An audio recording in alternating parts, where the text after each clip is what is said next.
দাবি না আদায় নির্বাচন দিয়ে আমরা রাজপথ ছাড়বো না। আজকে আমরা জাতীয়করণ দাবি নিয়ে দ্বিতীয় দিন আমরা সরকার বাহাদুরকে বলতে চাই জাতীয়করণ ন্যায্য দাবি। শামসুজ্জামান দুদু বাংলাদেশের অভিভাবক আমাদের শিক্ষকদের পক্ষে কথা বলে, আমাদের জাতীয়করণের কথা বলে।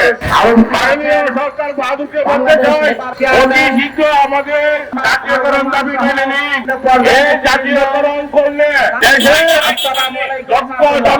দক্ষ জনগণ আজকে তৈরি হবে, দেশে বিদেশে প্রচুর ইনকাম করবে। কিন্তু আমাদের বিষয় বাংলাদেশের ম্যাক্সিমাম ছাত্রছাত্রী বেসরকারি প্রতিষ্ঠান থেকে আসে, কিন্তু সেই বেসরকারি স্কুলের অবস্থা, তাদের অবস্থা, শিক্ষকদের বেতন ভাতা অত্যন্ত অল্প। সেই নিম্নমানের বেতন ভাতা আর কোনো দেশে নাই।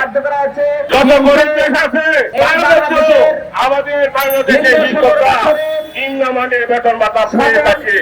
এই নিম্নমানের বেতন ভাতা দিয়ে আমাদের কষ্ট করে চলতে হয়, পাতায় টেনশন থাকে, ঋণের বোঝা সামলাতে পারি না।